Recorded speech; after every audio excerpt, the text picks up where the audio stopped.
The Tigers are back. We've got players back. We're winning games. It's exciting to be back on the winners list, I think it's fair to say, despite probably not a great showing in the first half against the Saints, but the boys did prevail, which is really good. So a good week to come on, lads, and we've got two brand new guests this week. First up, Strauchy. Welcome. If I said that right, I reckon I've stuffed that up, but Strauchy, is that better?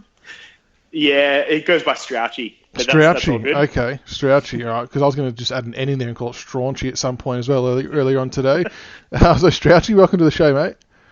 Yeah, good to be on board. We haven't had a new guest on for a while, but since you are new to the show, how did you become a Richmond supporter? Yeah, it's a pretty interesting story, actually. I started off as a Geelong supporter, believe it or not. Oh, God. Say that very quietly, I reckon, around our parts. Yeah, but I think people won't slap me in the face too quick because I was a Geelong supporter up until the age of about 8 or 9. My dad and my brother really wanted me to support Geelong, and I was dressed in Geelong outfits all the time. And until I started to follow football, I really liked the tiger, the animal, and was obsessed with yellow and black. So I asked my dad to buy me Richmond merchandise, and eventually got a Richmond jumper. And yeah, Bob was your uncle. Now a Richmond supporter. Ah, very good. I suppose you would have been pretty happy with the qualifying final in 2017. Yeah, we all went, and they weren't too impressed, but I was very happy, and I've been hearing about it every day since I've born, that changing from Geelong to Richmond was such a bad decision. And up until 2017, it was a bad decision. Yeah, they're probably within their rights to say that up until then, yeah. Yeah, so I'm not going to lie, it was very annoying, but it made it all worth it after the 2017 grand final, and hopefully we can get a few more with our premiership window still open. Absolutely. And second guest tonight is a newcomer to the show, Lvt06. Welcome to the show. Thank you. Thanks for having me. No dramas at all. And same question to you. How did you become a Tiger supporter? My story is a little bit more typical, I guess. My dad was a Richmond supporter. I did grow up in Brisbane, so grew up playing rugby league, following the Brisbane Broncos, but I've always liked the Tigers. Did all my high schooling in Melbourne, so obviously was able to go to every game while I was there. Used to, as a teenager, just stand in front of the God Squad, and they used to protect me, but I've loved the Tigers forever. I've got 3 kids now, and they're all Richmond supporters. They had no choice, unlike Strauchy. Have they been put in front of the Grog Squad as well yet?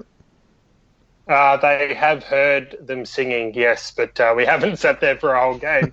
Not sure why Mum let me, to be honest, but anyway. Very good. Now, the Grog's got a good value. They're all a really good bunch of people, and ironically, my sister stands there as well, and yeah, which is crazy. But she wants as a kid, I felt very protected. I could say whatever I wanted because I had a bunch of... I had my back, absolutely. Yeah. No, I don't think it'll be too long before my 10-month-old ventures on down there with my sister. She'll be holding him up and chucking him up and down. So, yeah, hopefully he doesn't pick up too much of the language used down there. It's all in good fun, though. They're a good bunch of people. That's right, absolutely. Big game on the weekend, guys, against the Saints. Richmond 16-7, 103 defeated St Kilda 10-10-70, so a win by 33 points. Which we got pretty close with our predictions on the last episode, Andy and I, so pretty happy with that. Before we get stuck into it, an interesting fact on that win. Second time this year that we've scored over 100 points, which is kind of unusual for us with our typical game style, but also makes sense given the players we've got out. And I kind of feel like it's not a coincidence that we get these good players back and all of a sudden we're scoring a lot more. Is that a fair assessment, LVT? Yeah, I agree, 100%. The big one for me was Jaden Short.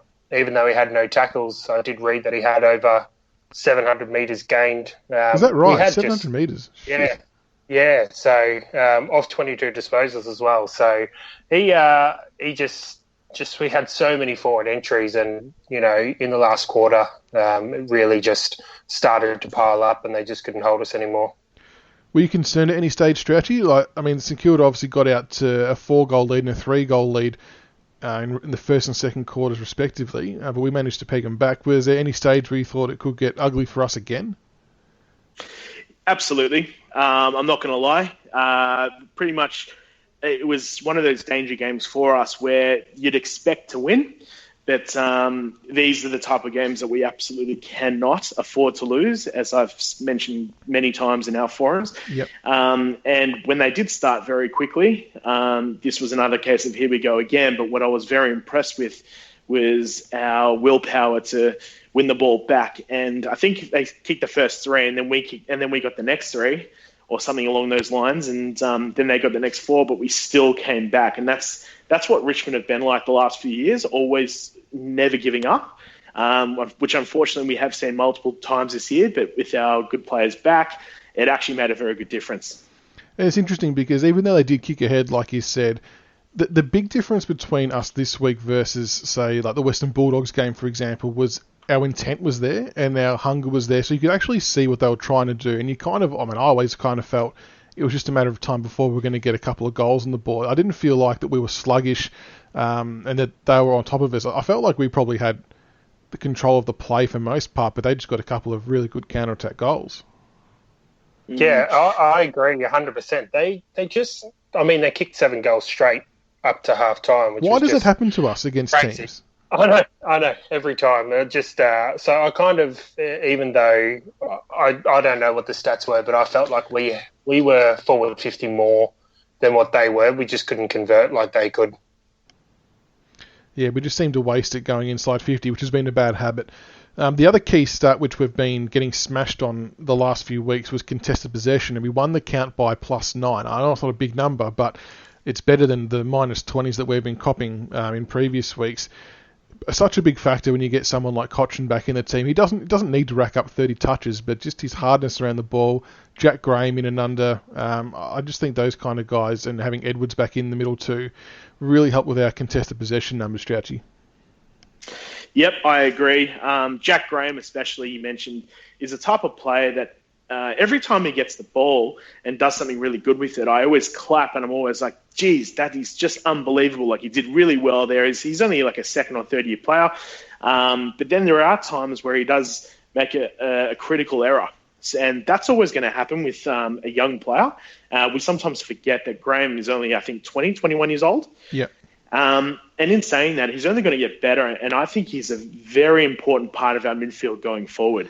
So we need to continue to play these sorts of players, especially Jack Ross as well coming through, because we're going to need the next generation of midfielders to really take the next step. And having those players has really helped us. And stats aside, I don't know if you guys caught on to this one, but he actually paid really close attention to Jade Gresham. And we mentioned on the podcast the other week that Gresham, every time we've played them, he's kicked maybe 4 or 5 goals. He's one of their best players, and he really shut him out. So he's also quite good defensively. We obviously saw what he could do against Sloane in the grand final. And that defensive negating role is something we've been crying out for, I think, in the last few weeks, because opposition mids have really got on top of us, and we've not really done anything about it. And I think this is the role for him. Yeah, I think I read that Jack Graham's the number 1 pressure act player in the competition at the moment. That wouldn't be surprising, because last year his numbers were off the charts. Yeah, so he's definitely, from what I remember reading, he's number 1 in the league average pressure acts. And Dusty Martin had a pretty good game, 36 disposals, 13 contested possessions, 10 score involvements. The big criticism for me, though, was his efficiency was only at about 50%. And I get that he takes on those risky kicks, and sometimes they come off and sometimes they don't. And look, I won't pick out his bad kicks because everyone had them, but the one good kick I loved was the laser-like pass to Troll in the last quarter. He was just kind of coasting through the middle of the ground, and he just found himself at the top of the 50. When he's on with his passing, he's absolutely devastatingly just going to torch teams, Dusty. Yep, I agree. As you say, when Dusty is on and he does those long kicks down the line, or he crosses it to someone else in the Richmond colours, it's always incredible. It's the best I've seen in the business. But you're right, unfortunately, his kicking can let him down sometimes. And I think that just comes down to a little bit of mental effort, where he can drop off every now and then. But when we really need him to step up, he usually does. And that's why he's such a great player. I reckon it's a little bit to do with his kicking action. If you notice, when he does those long ones across the ground, he tends to kick around his body, kind of like what Shane Edwards does. And every time they tend to do that, more often than not, they kind of just skew it off the side of the boot, or they completely mishit it, and it ends up landing in a dangerous spot. But I respect the fact that he's, taking the game on and trying to get us into more attacking positions. So I think we might have to take the good with the bad, I suppose. Then we're at Dion Prestia. I think he's gone a little bit unnoticed, even from Richmond supporters, I think. He's one of our main ball winners. Not the fastest bloke by any stretch and hasn't got the longest kick on him, but he just keeps racking up the numbers, and he had 11 score involvements, and I think he's pretty vital to our midfield now. Yeah, I agree. I'd love to know how many kilometres he covers a game, because he just seems to be everywhere between that half forward and half back line, and sometimes even further back. He just runs, and he's not afraid to go in and under. 11 contested possessions. He's a gun. But again, he does go unnoticed. I mean, at the end of the game, you don't really think, geez, Dion Prestia was great. But then you look at his stats and you realise he's just everywhere, just doing those little things. Yeah, absolutely. Yeah, and just to add on that, it's mainly because Dion just goes about his role every week. He's one of those players, he does go unnoticed, but he has had a full preseason for the first time in pretty much ever. And he's so hard at the ball that we don't actually see what he does in and under. Sometimes it is hard to see when you're at the game, but when you see the replay and you're watching on TV, you see that he's absolutely everywhere. And yes, he might do a few errors every now and then, but that's simply because he gets the ball so often. And what you said before about the full pre-season is spot on. It's funny you brought that up, because I had a phone call with Captain Blood 17 today, and he wanted me to mention that he was watching some footage from some of our 2017 games when he was only training once a week virtually and coming off limited pre-season. And he said the body shape difference between Prestia of 17 to Prestia of 19 is just huge. He just looked a lot more sort of overweight and slow in 17 just because he wasn't able to get that conditioning and fitness into him. But now, with the full training regime, getting good Ks under his belt every game, and it's paying off for him. Not quite a human meatball now. I think it's going to stick, though. We can't stray from that nickname, I don't think. And, I mean, I was having this chat about Lynch to another poster on the board. Agree to disagree, but a pre-season is just so vital. It makes such a big difference, and Dion Prestia is a perfect example of that, in my opinion. Yeah, and I was a part of that conversation, and the training 1 day a week, doesn't matter who you are, you're not going to get anything out of it. And so, it might have been you, but someone made a good point that all that's going to do is maintain your fitness level at best. It's not going to really allow you to get any better. Yep. I think Lynch is doing fine, and once he gets a few more training sessions under his belt next year, he'll be better off for the run too. Yeah, a big Lynch fan. And we had a few blokes coming back from injury from a semi-reasonable layoffs who play pretty good games. Jaden Short, you already mentioned, 22 disposals. The no tackles is a concern for me, but we seem to get away with it, so we'll just see how that keeps going. Asprey, 20 disposals and 9 marks, was good. Cochin, 19 disposals, 10 contested possessions. He was only at 47% efficiency, though. And the underrated one, who I think is so vital to our team, just because of the amount of running he does, is Kane Lambert, 23 disposals, 4 marks and 4 tackles. Strauchy, how important is Kane Lambert to our system? Lambert became very important during the 2017 grand final. I really noticed that once he runs through the middle and he starts getting more consistent with his numbers and all of his stats, it actually takes a lot of pressure off the other guns that we have in the middle. Mm-hmm. So players like Cochin, Martin, and even Caddy, they can sort of all rotate midfield forward. And his pressure around the ball, Lambert, is exactly what Dimmer loves, and one of the reasons why he gets so many games. And now it's actually paying off because we stuck with him, and Lambert is now one of those probably top 7 or 8 players that we have, and we actually need him every week.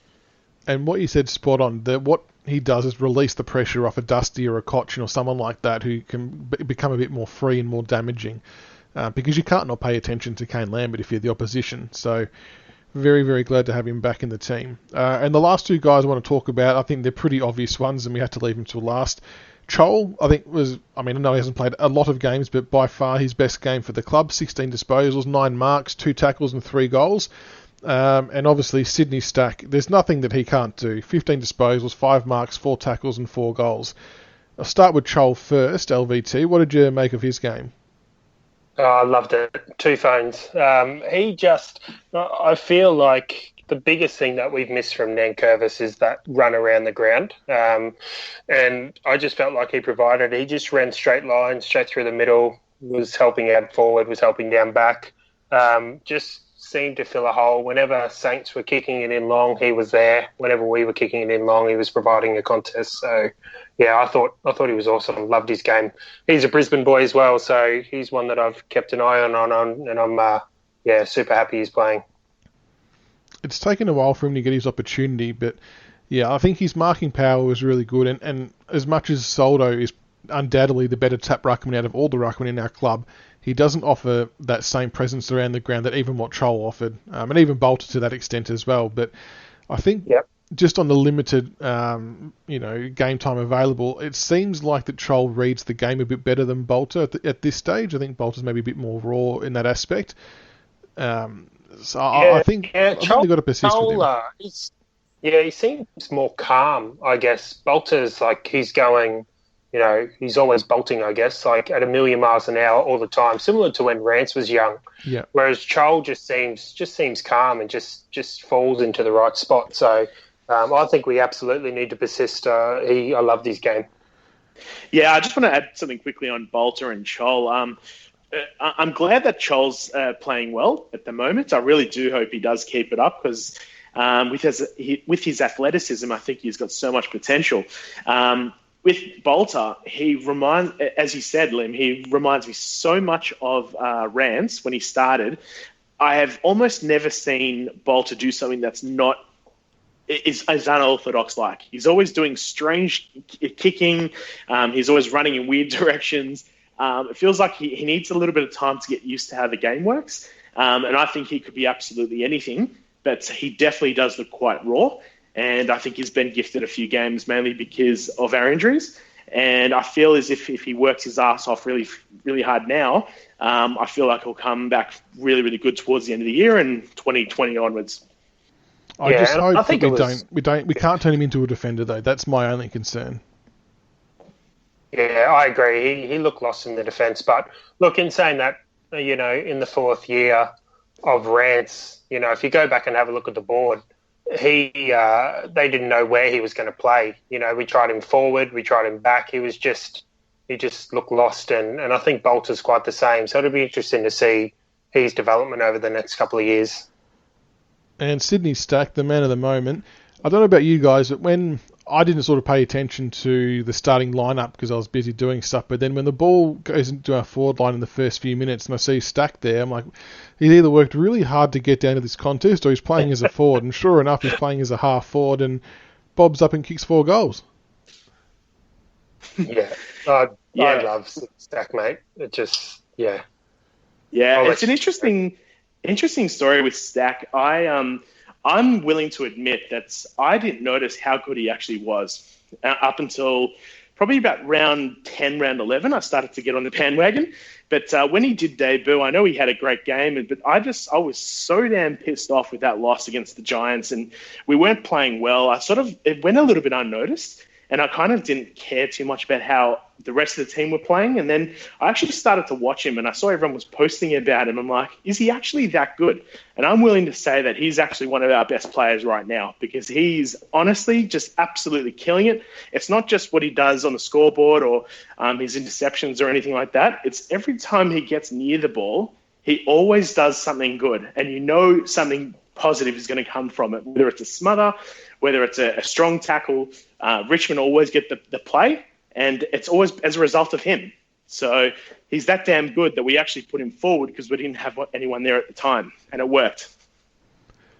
It did, and I'm really glad it worked. But at the same time, I'm kind of a bit disappointed in our other small forwards that that's not the level they've been playing at for the whole year. Then he goes down there first crack at it and shows them all how it's done.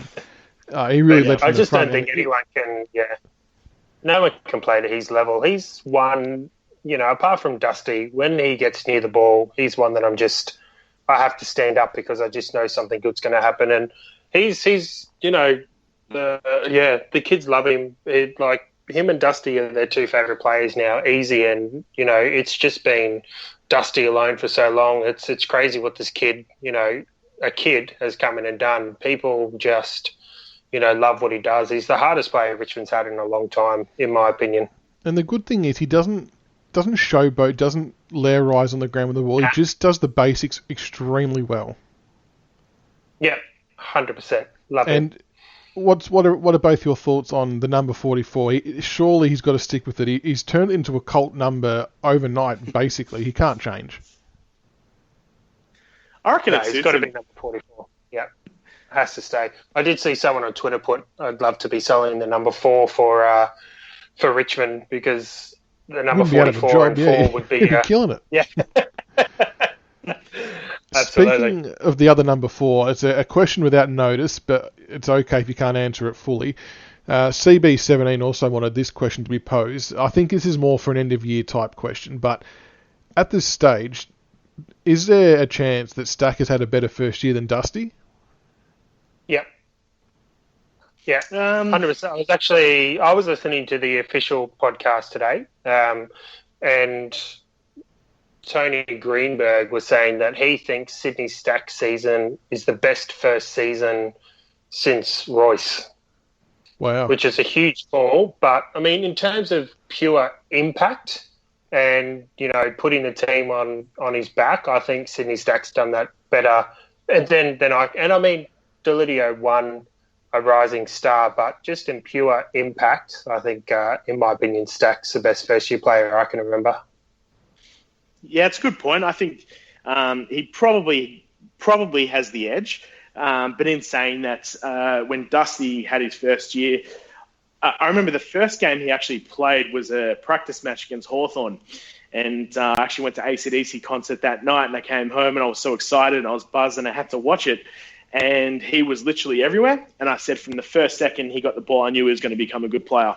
And with Stack, it's kind of similar, because every time he gets the ball, you just know that he's so composed and he always makes the right decision. He doesn't fumble under pressure like a lot of other youngsters, which is normal. But when Stack does it, he's a lot more composed, a little bit more like Floston. They get the ball, they make the right decision, and that's a maturity thing. So he's only going to get better. And I think it's interesting to note as well that obviously when Dusty and Lids come in, we were a pretty shit team, to be honest. So they're always going to probably stand out a bit more in that sense. Whereas Stack's come into our side when we're travelling pretty well. I know results maybe don't reflect it too much this year, but all things being equal, we're a fairly reasonable side. And he hasn't missed a beat. Like, he hasn't looked out of place. And just I love the fact that he's so out there and comfortable with himself, like doing the dance in the Indigenous game, the Dreamtime game against Essendon. Just his videos on Instagram, and all the kids start copying his dances, and he's posting to them back. So he just really loves what he's doing at the moment, which I think is really important. Yep, agree. Absolutely. I could just do a podcast just on Sydney Stack. I think we could. I love the guy. I think we could. I think it's good because on Twitter, I can't remember who it is. Maybe it's Ando, I think, on Twitter. Has got a Sydney Stack thread, and the highlights just keep appearing in there week after week, and it's going to be one of the biggest threads of all time on Twitter, I reckon, once he's finished playing. Oh, yeah, he's awesome. Honestly, how good was that feeling when we had the ball running down the wing? You could see Stack was one-on-one against his opponent, and we kicked the ball forward. He jumps up. Not for a second did I ever think he'd drop it. He just looked it was well-timed. Yeah. And for a first-year player to do something like that, it's just unbelievable. Yeah. It was never in doubt. It was a good kick by Lynch. Yeah. There was another play, I think it was the third or fourth quarter, where he picked it up and he just put it out in front of Castagna like a perfect kick. All George had to do was just pick it up and kick it. Yeah. He stuffed it up, but it was a perfect kick. Bloody George. I love him. I'm a real positive Richmond fan. I love them all, but he stuffed that one up big time. Anyway. Yeah, he did. He cost it. That's a certain goal every day of the week. Reverse the roles. If Castagna's kicking that to Stack, that's a certain goal. Yeah, if Castagna's kicking that to Jack, it's going out in the full. yeah, that's a good point too. And those ones hurt a lot. They're momentum killers. Like, because we actually needed the goal at that stage too. It's not like we were ahead by heaps. It would have been nice to have jagged. it was just a perfect kick. Like he just nailed the kick. George just stuffed it. But anyway. Oh, well. Big game this week against the Gold Coast Suns. I know that might sound silly given that they're last and we're in the 8, but like we've kind of all spoken about on the boards, on social media and everywhere, that these first 2 games after the bye are absolutely vital to the rest of our season. And Dimmer said it himself, didn't he, that our season started now, as in last week. A massive game going up there. It's not another non-negotiable must-win, and you would think that on paper that we should be able to win this game, but stranger things have happened up in the Gold Coast. We all remember Carmichael Hunt. I know he's not playing anymore, but it's definitely... It's not going to be as easy as it may seem, because they're going to want to come out pretty hard against us, especially with Tom Lynch playing against them as well, I reckon. Yeah, and I think the Gold Coast have lost 3 or 4 games by under 5 points, so Stewie Dew has them playing a game where it's going to be close. I've seen some people saying that, we need to win by 100 and everything, but it's just like, not too many teams have blown Gold Coast completely out of the water. So, yeah, it'll be interesting. Especially over there, too. I'm going to be there, so I'm going to be nervous. I get nervous for every game, but, I just don't want a repeat. I think someone put about Corey Ellis kicking a goal in the last 30 seconds for them to win. I think that'd be just as bad as Carmichael. I think so. The only person who'd be happy with that is Prodigy. Seriously, Corey Ellis. But, I know what you mean, that teams don't blow teams off the park, and I'm not a real fan of sort of people talking about this as a percentage game. For me, we just need the 4 points. Get that locked away first and foremost. If the percentage happens to be something we can think about at 3/4 time, if we're up by a bit, fair enough. But up until then, I think we just have to make sure the 4 points are in the bag. But with the Suns, the interesting stat, which probably is what gives a lot of us confidence, is they've really struggled to kick a score this year. They've got the lowest points for in the competition, and their backline probably leaks quite a few goals as well, and they're not as steady as they once were. They've got a lot of injuries as well to players who would fill those roles. So it's there for the taking, essentially, this game. I think it's going to come down to midfield pressure again, similar to the Saints. We've got to make sure that we don't give them easy clearances. But what else do you think we have to do to win the game, LVT? Contested ball's a big one. Again, if we can, get that on our terms. Play Sydney stack up forward again. Kick another lazy 4 would be nice, but just not go in there with the attitude. And I don't think Richmond ever does, but not going in with the attitude that they're currently bottom of the ladder, so it's going to be an easy win. We just need to go out there with absolute intent and put that pressure on and try and kick the winning score. And I feel like internally that we won't make that mistake of taking it lightly, and I think we have really set ourselves for this second half of the year. Interesting that you reckon that Stack will play it forward again. I mean, it seems very logical, doesn't it? After kicking 4 goals, he's probably half a chance to do it again. But the other Smoky that might be making a sneaky return for us is Jack Riewoldt, Strauchy. What are your thoughts on him potentially playing? That's absolutely huge. On the AFL side, he's listed as 1 to 2 weeks still, so that's also quite interesting. Yeah, but, I did see that before. So whether he plays or not, I'm not too sure. But all I'm going to say is that if he is available and he is fit and there's no risk attached to him, then I would definitely be playing him. Regardless of the opposition, this is the time of the season where we really need everyone back, and we need to start playing into form, because a lot of us might be thinking about finals. A lot of us might be thinking about where else we can go, maybe potentially top 4 with some other teams losing. At the end of the day, if we don't really increase our productivity in how we actually play, we're not even going to make finals. And I know that's a lot of supporters are going to find that hard to hear. In saying that, we are on track, but we really need to be playing our best football now to the end of the year. And having Riewoldt there is really going to help Lynch. So I think this is something that we might be discussing in a second, but I can't help but feel that Lynch and Riewoldt need to play together. Hasn't happened much this year. And one of the main things I've noticed with Lynch is to play him to his strengths. he gets double teamed almost every single time. And the amount of times that they show Hardwick in the box every time we stuff it up going forward, I think a lot of that pain is because Lynch is getting double teamed every single time, not getting any free kicks. I don't think any player should play for free kicks, but having Rewald in there would definitely help Lynch, and vice versa. I mean, we're forgetting that Lynch was Rewald was the Coleman medalist, and he's got the potential to kick a bag, 9 or 10, and it can happen against a team like the Gold Coast. If they put a lot of time and effort into Lynch, then obviously he's going to play on Rewald. And that's key, and that's why I 100% agree with you that if he's physically ready to go, I don't think there's any benefit holding him back another week. We have to get him in now if he's right. Like you said, it could be a chance to play him into form. I mean, the defenders with Lynch and Rewald in there, like you rightly said, have to worry about both of them. They can't all put their energy into one player. And from a team perspective, that really frees everyone up. And with their depleted sort of lineup, he could get off the leash and kick a few goals, and he just needs to get the confidence back, I think, once he steps back into the team. Yeah, that's right. Lynch, you can see, has incredible potential.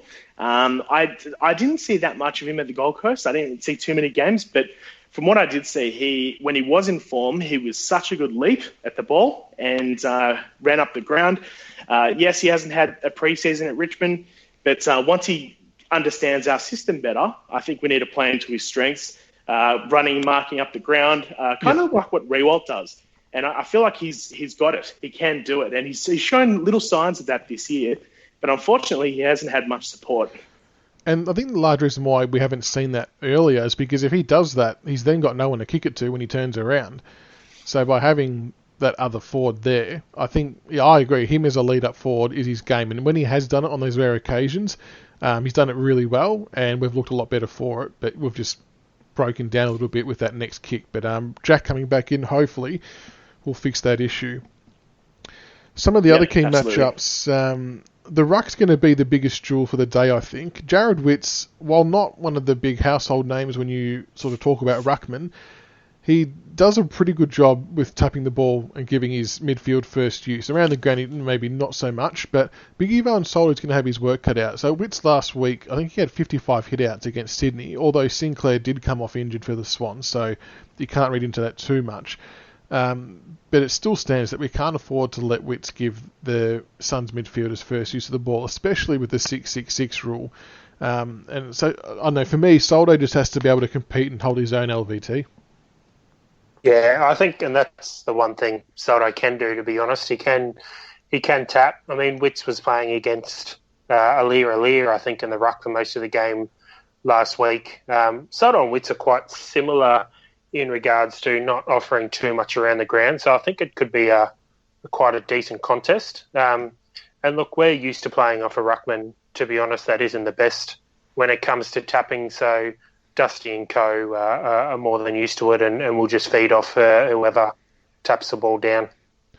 I know we've just spoken about Lynch, but just to expand on his matchup a bit more, I'm not too sure which particular play will go to him, but one thing I reckon we can all be fairly confident about is the Suns players are going to be physically and verbally getting stuck into him, and we've seen Lynch has got a bit of a temper, has given away a few stupid free kicks in the past. Hopefully he can manage this a bit better, because he's going to cop it from everyone, but I'd like to see some of our other players maybe fly the flag for him a bit more as well. Yep, agree 100%.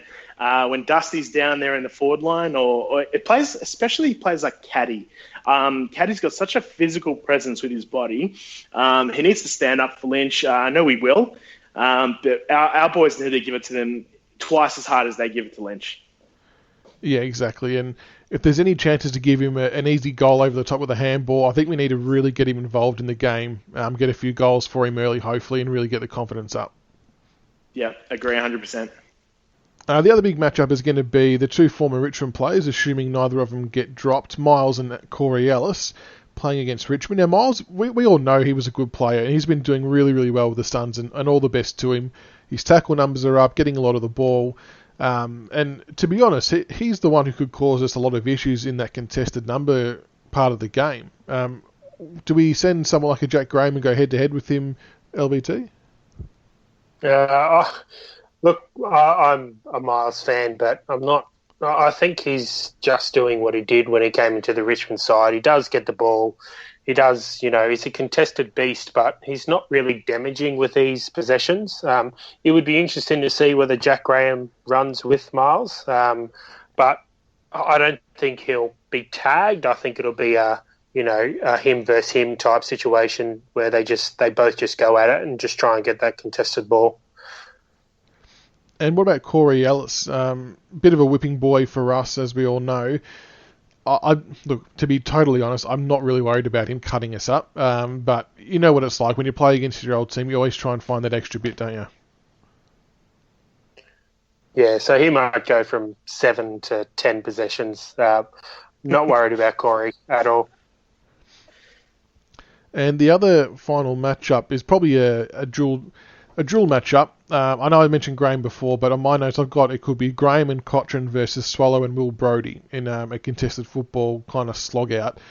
A good 2v2 battle, and we'd have to make sure we get on top there.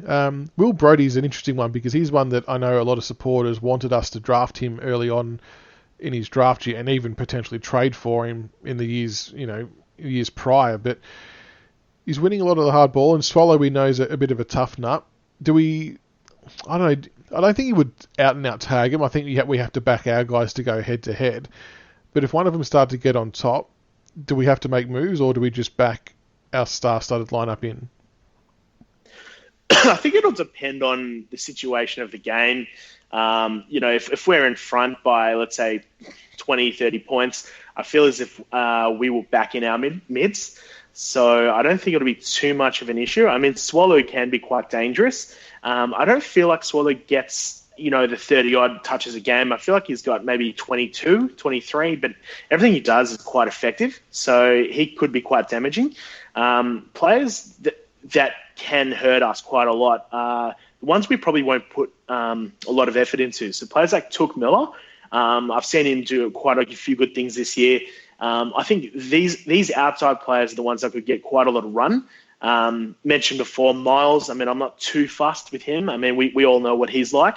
I think it's more about the players that we don't know much about that can hurt us more. But in saying that, they could very much well hurt us, so we have to make sure that we're on top of it. And we've spoken about Rewell being a potential in. That aside, do you see any other changes happening? There's been a lot of, I suppose, speculation that if Rewell comes in, it might be for Bolton. But for me, I think we need to keep Bolton in because of his creativity with his handballing and kicking. But is there anyone else you think we could put into the team this week? Yeah, it'll be hard to see, someone go out. But if Rewald is fit at the end of the day, you have to drop someone for a star coming back. Rioli could be the other one. Hasn't been playing to his absolute best. We know that. But I do think Rioli's upside is significantly better than Bolton at the moment. Bolton, it would be a little bit sad to see him get dropped again because he did work really hard to get a game last week. So it is a tough one. So luckily we don't have to make the decision. But I would assume it would be either Bolton or Rioli. Yeah, I'm not sure who goes out if Rewald's back. I would hate to see Bolton dropped. I think the only thing he didn't get last week was a tackle, but he just he reminds me very much of a young, Titch Edwards, where he just does these little things that are so easy to go unnoticed. He's so slick with his hands and just hits the target. So I'm a huge rat for Bolton, so I'd hate to see him go, but look, it'll be interesting whether, if Stack is going to continue to play down there, whether you do, put a Castagna out. Rioli, I think he actually had a pretty decent game against the Saints. A lot of pressure points, not high tackle numbers, but a lot of pressure, which is what he's there for. So, look, if Jack's back, as Strauchy said, I'm glad I don't need to make the decision, but maybe a small goes out for a tall because I don't think you can drop Troll or anyone like that after the game that they've had. The tackle count you mentioned for Bolton's is really interesting for me because the 2 times he's been dropped and gone back to the VFL, the following week he's racked up massive disposals and double-digit tackles both times. But yet when it comes to playing AFL standard, he's registering really low tackle counts. Now, I'm not sure... I doubt very much that would be by design or by direction from the coaching staff, or if it's maybe a positional thing, I'm not too sure. But I just find it really odd of his inability to be able to translate that same tackle pressure from VFL to AFL. Yeah, I think in VFL he plays 100% midfield time where he kind of gets chucked between both, and the speed of the game in the AFL is so much faster. So I think a lot of even though he might not be quite getting there for the tackles, he is getting there and he is working, he is chasing. You do see that footage, but he's just impacts. And I think he had 8 score involvements against the Saints, and that's high. And I think he's just got to stay in. He needs to play every game. I'm a huge rap for him. Yeah, just on Bolton. Yeah, I was just going to say, probably not the time and place, but what do you guys think is going to happen at the end of the year? I mean, there's a lot of speculation that he might go back home to Perth. I don't know what's currently happening with Shea Bolton, but it is a little bit of a distraction for us supporters to think what's going to happen. And he does have a lot of potential, and I, for one, would be really, really annoyed if we do send him back home, mainly because I think he can become a very good player. But, yeah, what are your thoughts? Well, he's been managed by Ralph Carr, which doesn't help. But I think if he went, he could be the one that got away. I put that on Twitter. I just think he's too good to let go.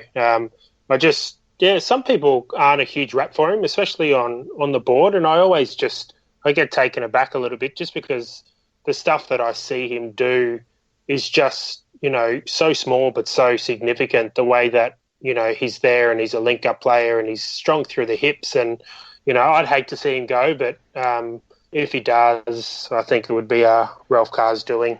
Yeah, I sort of think that if we were prepared to put that many games into Daniel Butler, I think we're much more beneficial to put that many games into Bolton. I think he offers a lot more as a small forward. I agree. Yeah, the Shane Edwards comparison spot on. He's got slick hands. He creates play, opens up opportunities for others. The only thing he maybe needs to tweak slightly is it sometimes comes off he's maybe a little bit selfish in some instances, but that can also be a bit of a byproduct of him wanting to try and do what he can to keep his spot in the team too. So I kind of get that from that perspective. But yeah, I'd be desperately trying to hold on to him and giving him as much game time as possible, because I think the more exposure he has at the top level, the better he's going to get. Yeah, 100%. Yeah, he tried to take a big mark in front of Tom Lynch, and it's just like, oh, that's not the right position to be in. But absolutely, I mean, if he kicks a couple of goals, he keeps his spot. So you can understand, I guess, the thought process. But he's very highly rated in the stats among the rising stars as well. So when he's in, he makes stuff happen. So yeah, I'd love to see him stay. I think I read somewhere today that Dusty's been on record as saying that he's one of the most talented players at the club. Yeah, I wouldn't be surprised. He just oozes talent. But it's just the little things. Like you think about Shane Edwards, he does, I think it was in one of the prelim finals, maybe against Geelong or GWS, he just did that tiny little tap that almost went unnoticed with his foot. And it just put it straight onto maybe Cochin's chest, and it's just those tiny little things that only Shane Edwards has done, but Bolton does it as well. So he, I'd hate to see him go. I think he'll be a star. Yeah, and I believe that they learn off each other as well. So our system over the last few years is tapping the ball forward, just doing everything we can to get the ball forward at all costs. And when he sees players like Rioli and Shane Edwards. Even Jack Higgins has started to do it with Jack Riewoldt. Just tap the ball forward, get it down there. Bolton has all the qualities and attributes to do that. So I believe that if he did go to another club, regardless if it was Perth, he would probably get a game in a lot of sides, if not every side. And that would really hurt to see him getting regular games at other clubs and then really performing. Yeah, I agree. All right, before we let you guys go, we'll get a tip including margin for this game. So, LVT, I'll start with you first. So, Richmond to win by 39 points. Very good. I hope you enjoy your time there at the game. So, hopefully we get a win for you seeing it live. Better leave soon to try and get a car park. Yeah, true. That is not a fun place to... Well, they provide the shuttle services at least, but yeah, a bit perplexing that there's no car park. And Strauchy, your tip including margin? I reckon I reckon we will come out pretty hard, especially after how we started last week. And I think we'll be leading quite comfortably most of the game, because I feel like this is one of those games that we really need to make our mark again on the competition. And I think we will probably drop off a little bit towards the last quarter and win by about 27 to 28 points after we had like a 45-point lead. I just can see that happening. One of the most important things for us in this game is to get our pressurised footy a top notch, so working as hard as we can. If we put on immense pressure, like we have in 2018 standard, we really have the ability to belt them. I wish all the ex-Richmond players good luck as well. But in saying that, I think it's one of those games that we should be winning by at least 25 plus. Yeah, I agree. If we have that high-octane pressure, I think we'll break them pretty early on, to be honest, if we can do that from the start. For me, it's just about scoreboard pressure. It would be nice. Yeah, it'd be good if he slotted 5 or 6. Yeah. But it's our ability to be able to hit the scoreboard during those patches of momentum where we are on top that's going to determine how much we win by, for me. So if we kick poorly, it could only be a 21 to 22 point win if we keep teams in it, because they get a sniff and they come charging at you. But I'm kind of thinking that we'll pull away early on too, and I reckon it's going to be a similar margin to last week, somewhere between 30 and 35 points. But like I said at the start, we just want the 4 points first and foremost, and whatever else, and no injuries, of course, and hopefully we can just get that bonding and gelling back for another big game and set ourselves up for a huge hit out against GWS. Yeah, and hopefully that will bring us back into some form, because especially against GWS, you just know that they're going to bring a lot of pressure and play and pretty much try and beat us at our own game. And when that happens, you see far too often our backline gets the ball and they're just under immense pressure. The only thing that they do is just kick the ball forward and don't look. And unfortunately, when that happens, the opposition gets the ball every time on the wing. Same thing when we are kicking forward into the forward 50. It's just not working as much as it used to, just bombing it in. I mean, Lynch isn't marking it. He probably marks it 1 out of every 12 times. And it's something that we really need to fix going forward.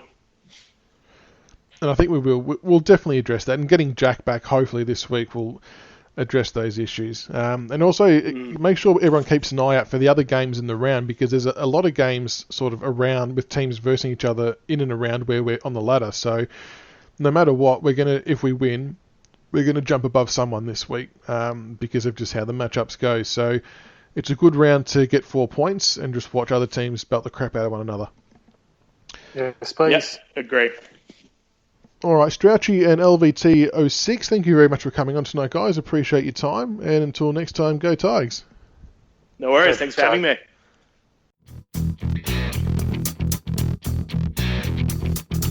Thank you for listening to another episode of the Richmond BigFooty Tigercast. Be sure to subscribe to the podcast on iTunes and YouTube so you can follow all the roast and toast, the reviews and previews, and all topics Richmond. Also keep an ear out for our special episodes of interviews with past players. Go Tigers.